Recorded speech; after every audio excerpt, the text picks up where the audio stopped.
Саламатсыздар ма студенттер? Экотоксикология пәні бойынша дәрістің тақырыбы тұрмыстық химия өнімдермен улану қауіптілігі. Дәрістің жоспары: біздің өміріміздегі тұрмыстық химия, тұрмыста пайдаланатын химиялық заттар және осы химиялық заттарды қолданудың қауіпсіз шаралары.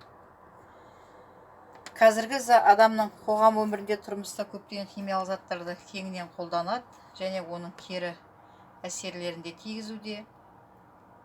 Яғни бұл химиялық заттар біздің өмірімізде қазір үлкен орынды алып отыр. Себебі бұл қазіргі заманның талабы. Яғни химиялық заттарсыз біздер қазіргі өзінің өмірімізді елестете алмаймыз. Сондықтан біздер бұл химиялық заттарды дұрыс пайдалана білуіміз қажет. Егер бұл заттарды біздер дұрыс пайдалана білмесек, оның арты үлкен зиянға келіп соқтыруы мүмкін. Енді химизация деген, яғни бұл қазіргі уақытта осы термин көбірек айтылады, яғни химияландыру.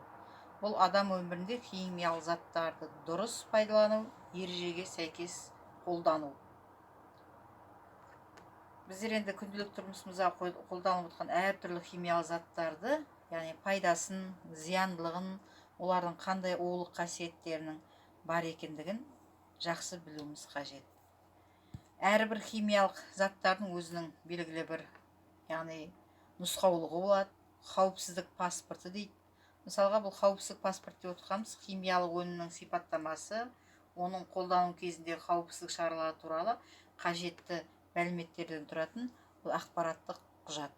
Енді біздің осы күнделікті өмірімізде ең көп қолданылатын химиялық заттарымыздың бірі бұл синтетикалық жуғыш құралдар. Яғни біздер күнделік тұрмыста порошоктар дейміз, әртүрлі шампундар, немесе тағы басқа, яғни осы синтетикалық жуғыш құралдарды, мысалға ыдыс жуғанда да біздер пайдаланамыз, фери немесе тағы басқалары. Не осылардың барлығы біздің күнделік тұрмысымызға кеңінен енген, яғни тұрмыстық біздің химиялық заттарымыз екен. Тұрмыстық химиялық заттар бұл белгілі бір мақсатқа арнайы қолданылатын, яғни күрделі химиялық қосылыстар. Бұлардың әрқайсысының өзінің қолданылу саласы бар. Сол қолданылу саласына қарай біздер оны пайдаланамыз. Енді біздің елімізде өндірілетін немесе басқа елдерде өндірілетін кез келген химиялық заттардың бәрі де алдын ала токсикологиялық, гигиеналық және медициналық зерттеулерден өтеді. Содан кейін барып қана оған ары қарай, яғни тұрмыста қолдануға арнайы бақылаушы органдардың рұқсатымен ғана ол жіберіледі екен. Және бұл заттарды пайдаланған уақытта, тағы да қайталап айтамын, біздер арнайы заңдарды, яғни нұсқаулықта берілген талаптар бойынша біздер орындауымыз қажет. Синтетикалық жуғыш заттар негізінен алкил сульфаттардың натрий тұзынан тұрады. Яғни оның құрамында 8 бен 18 аралығында көміртек атомы бар, көмірсутек радикалдары екен. Және әртүрлі біздер сабындарды пайдаланамыз. Оның ішінде сұйық сабынымыз бар, қатты сабындарымыз бар. Осы синтетикалық жуғыш заттардың, яғни бізде күнделік тұрмыста пайдаланатын химиялық заттарда міндетті түрде оларда беттік белсенді заттар болады. Яғни бұлардың толық биологиялық ыдырауы кемінде 60% дейді, немесе 70%-ін құрайды дейді. Енді бұл заттарды біздер пайдаланған уақытта осы заттардың экологиялық талаптар бойынша, санитарлық талаптарға сәйкес болуын біздер қадағалап, яғни сол берілген нұсқаулықтар бойынша жұмыс жасауымыз қажет. Мектепте біздер химия өткен уақытта, мысалы, біздерге ескертті, яғни химиялық реактивтерді бірден оны ескеуге болмайтындығын, немесе қайнап жатқан сұйық химиялық ерітінділерге үңіліп қарауға болмайтындығы туралы ескертілді. Яғни бұл жерде біздер оны қалай пайдалану керектігі туралы нұсқаулыққа сәйкес пайдаланады екенбіз. Улану. Енді осы күнделікті тұрмыстық заттардан біздерде көбіне улану процесі жүріп жатады. Бұл енді улану процесінің жүретін себебі бұл біздің сол заттарды, химиялық заттарды пайдаланған уақытта біздер қауіпсіздік шараларын ескермеуіміз немесе нұсқаулықта берілген талаптарды орындамауымыздан жүретін процесс. Енді осы улы заттар өзінің пайдалануына байланысты олар бірнеше топқа жіктелінеді. Міне ол алдарыңызда кестеде беріліп тұр. Яғни бізде өнеркәсіптік уланулар болады, улы химикаттардан улану болады, дәрі-дәрмектерден улану, тұрмыстық химия өнімдерінен улану, тағы басқалар. Енді адам организміне әсер ету бойынша улы заттар ол тағы да бөлінеді. Ол міне бізде таблицада келтірілген. Бұның ішінде енді мутагендер дейді, канцерогендер дейді.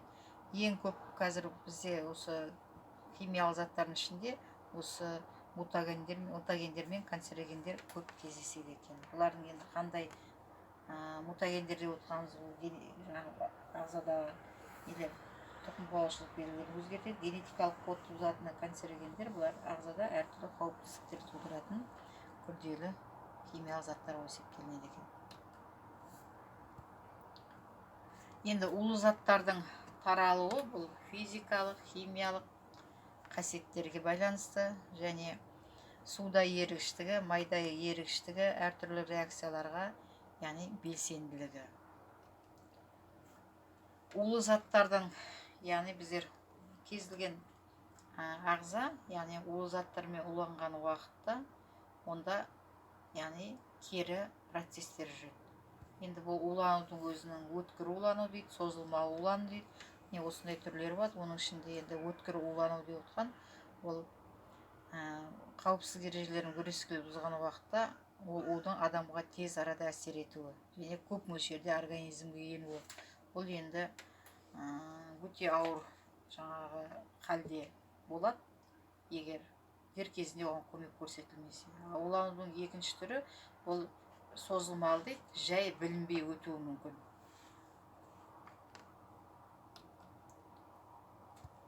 Енді осы химиялық заттардың адам денсаулығына тигізетін зиянды әсеріне қарай олар мынандай 4 топқа бөлінеді. Қауіпсіз зиянды заттар, орташа қауіпті, өте қауіпті улы заттар болып. Енді өте көп кездесетін улы заттар бұлар хлор, аммиак, күкіртсутегі, күкірт ангидриді, бензол, метиламиндер, күкірт қышқылы, тағы басқалар. Енді мына жерде бізде сипаттамалары берілген. Химиялық улы заттардың ең түрлерімен жаңа айттым, қандай түрлері бар екен. Мысалға, бізде тұрмыста хлор көп жаңағы кездеседі деген. Мысалы, ол енді бұның негізгі тағы бір ерекше қасиеті ол дезинфекциялаушы зат ретінде көбірек қолданылады. Бірақ енді оны пайдаланған уақытта да өзінің белгілі бір мөлшері бар. Енді осы кезілген біздің пайдаланатын, күнделікті тұрмыста пайдаланатын осы тұрмыстық жаңағы химиялық заттардың өздеріне тән қауіпсіздік көрсеткіштері бар. Ол міне алдарыңызда кестеде көрсетілген. Енді осы тұрмыстық химиялық тауарларды біздер тасымалдаймыз, оларды сақтаймыз, пайдаланамыз. Сол уақытта, яғни белгілі бір біздер нелерді қауіпсіздік ережелерін міндетті түрде, яғни басшылыққа алуымыз қажет. Және сол бойынша, яғни көрсетілген нұсқаулыққа сәйкес біздер әрқай оларды пайдалану немесе тасымалдауға рұқсатты алады екенбіз. Енді осы тұрмыстық химия тауарларын кезінде өрт қауіпсіздігі болуы мүмкін дейді, жарылыс болуы мүмкін дейді. Міне бұларды қамтамасыз етудің өзінің белгілі бір, яғни заңға сәйкес, яғни арнайы нұсқаулықтары бойынша бұл бағытта жұмыс жасайтын мекемелер немесе осы салада еңбек ететін әрбір адам, яғни өзінің қауіпсіздік шараларын міндетті түрде басшылыққа алып отыру керек. Яғни кез келген химиялық жаңағы тауарлармен, заттармен жұмыс жасаған уақытта оған өте сақ болуымыз қажет. Енді әрбір осы тұрмыста қолданылатын химиялық заттардың өздерінің сертификаты болады. Сертификаты және олар Қазақстан Республикасының техникалық реттеу саласына заңнамасына сәйкес анықталады. Мына жерде мысалға үйлестіру стандарттары дейді. Ол енді мысалға мемлекеттік стандарт 2267 1/77 дейді. Бұл синтетикалық жуғыш құралдар көмекті қалыптастырғыш қабілетін айқындау әдісі дейді. Яғни осындай кез келген заттың белгілі бір, яғни мемлекеттік стандарттық жүйесі бойынша әдістемелік нұсқаулары болады, сол бойынша жұмыстар атқарылады екен. Енді жаңа мен айтып кеттім, кез келген бұл синтетикалық жылу зат болсын немесе тағы басқа химиялық заттарды міндетті түрде оларды сақтау кезінде қауіпсіздік талаптары біздер сақтауымыз қажет, және сол бағытта жұмыс жасалыну қажет. Енді тұрмыстық химия өнімдерінің бұның енді бәрімізге де ол белгілі, яғни оның пайдасымен бірге зияны өте көп екендігін. Міне осы тұрмыстық химия өнімдерінің құрамында негізінен формальдегид мөлшері өте көп.